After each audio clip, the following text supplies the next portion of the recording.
বলো প্রথম ম্যাচটা কি আছে বলো।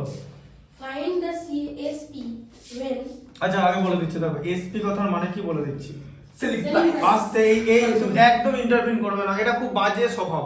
তুমি তোমার ম্যাচটা আলাদা তো মুখতে ব্যাস, বেরিয়ে হ্যাঁ যাকে যেটা করবো সে সেটা দেখবে। সেলিং প্রাইস, ঠিক আছে। আর সিপি কথার মানে Cost হচ্ছে price. Cost price. Cost price কথা মানে যে দামে আমি কিনছি, আর সেলিং প্রাইস মানে যে অ্যামাউন্টে আমি সেল করছি। প্রফিট লস টোটালটাই কস্ট প্রাইসের উপর ডিপেন্ড করবে, ঠিক আছে। কস্ট প্রাইসের উপর ডিপেন্ড করবে হচ্ছে প্রফিট, ঠিক আছে, আর লস, দুটো জিনিসই, ঠিক আছে। আচ্ছা এবার বলো সেলিং প্রাইস কত দেওয়া আছে বলো। না এখানে দেয়া আছে CP equals to rupees 950 আচ্ছা কস্ট প্রাইস 950 রুপিস দেওয়া আছে। হ্যাঁ আর আর গেন দিয়েছে গেন মানে প্রফিট, হ্যাঁ ঠিক আছে। equals to 6% gain equal to 6% দেওয়া আছে, তাই তো। তার মানে গেনটা কিসের উপর হচ্ছে, কস্ট প্রাইসের উপরে। তাহলে সেলিং প্রাইস কত হবে, তাই তো।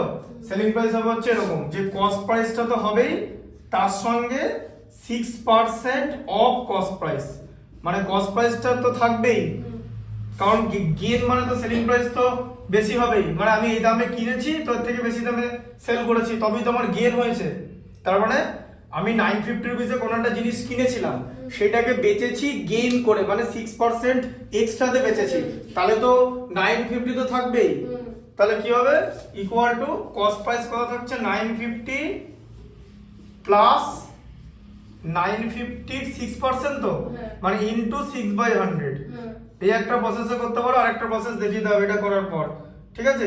তারপরে 950 প্লাস, ঠিক আছে। এবার দেখো 0 কেটে গেল, 95 কে যদি 6 দিয়ে মাল্টিপ্লাই করো তাহলে তুমি 570 হয়, তাকে যদি আবার 10 দিয়ে ডিভাইড করো তাহলে কত হয় 57, ঠিক আছে। 950 প্লাস 57 মানে 1007, এই রুপিস হচ্ছে, ঠিক আছে, তোমার সেলিং প্রাইস, ঠিক আছে। এটা আরেকটা প্রসেসে কিভাবে বের করতে পারো, এইভাবে বের করে যাবে। তোমার দেখো সেলিং প্রাইস আবার লিখলাম, তোমার কস্ট প্রাইসের উপর 6% লাভ আছে তো, ব্যাস এরকম করে দেবে। একবারে 950 লিখবে, 6% প্রফিট কথা মানে 106/100, এইভাবে হয়। এটাকে বলা হচ্ছে 6% প্রফিট।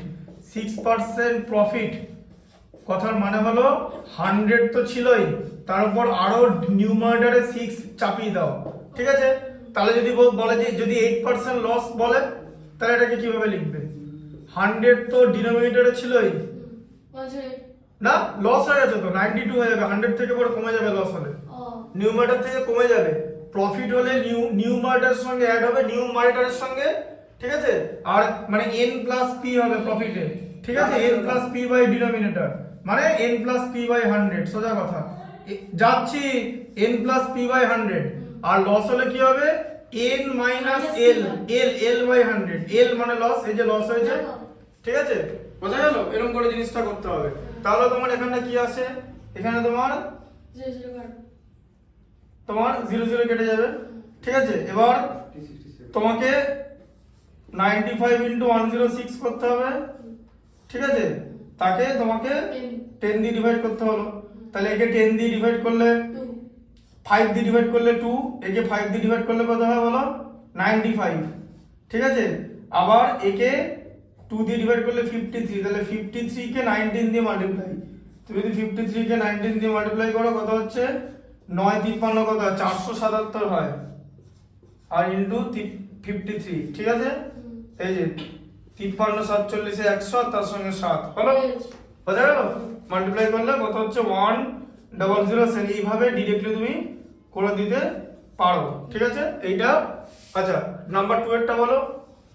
নাম্বার 2 এটা বলেছে CP equals to 9600 আচ্ছা সিপি ইকুয়াল টু বলো 9600 রুপিস, হ্যাঁ, আর গেন equals to 16 whole 2/3%। আচ্ছা গেন ইকুয়াল টু 16 হোল 2/3% বলেছে। তাহলে এটাকে তোমাকে আগে কি করতে হবে, এদিকে দেখো 3 ইনটু 16 এ 48 প্লাস 2 মানে 50/3% করতে হবে, ঠিক আছে। 50/3% কথা মানে কি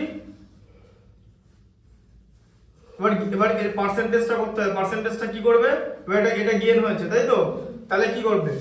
তাহলে এখানে সেলিং প্রাইস বার করতে বলেছে তো, তাহলে এইটা তো থাকলোই, কস্ট প্রাইসটা তো থাকলোই, প্লাস কস্ট প্রাইসের উপরে তোমার এত গেইন হয়েছে, ঠিক আছে, ইনটু 50/3%, তাই তো? বোঝা গেল?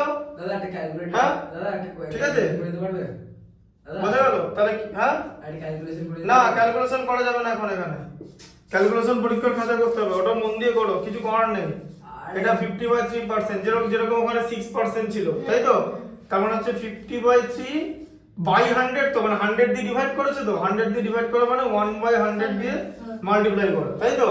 দেখিয়ে যাবে এটা তো 9600 যেরকম ছিল সেরকম থাকবেই, আর এর দুটো জিরো এলিমিনেট হয়ে গেল এটার সঙ্গে, ঠিক আছে? 3/32 মানে 32 তে হয়, 5/32 হচ্ছে 160, তার সঙ্গে জিরো মানে 1600, 96 আর 16 112 হয়, ঠিক আছে, তার সঙ্গে দুটো জিরো, 11200 রুপিস, ঠিক আছে? গেন বলেছিল তো, আচ্ছা এই দুটো ম্যাচ করে নাও, বোঝা গেল? ঢুকলো, মাথা ঢুকেছে? ম্যাথমেটিক্স পরীক্ষা কত তারিখে? 28-20 ঠিক আছে, দাদা হ্যাঁ 12600 পিসের স্কয়ার পুরো তো স্কোয়ার না কিছু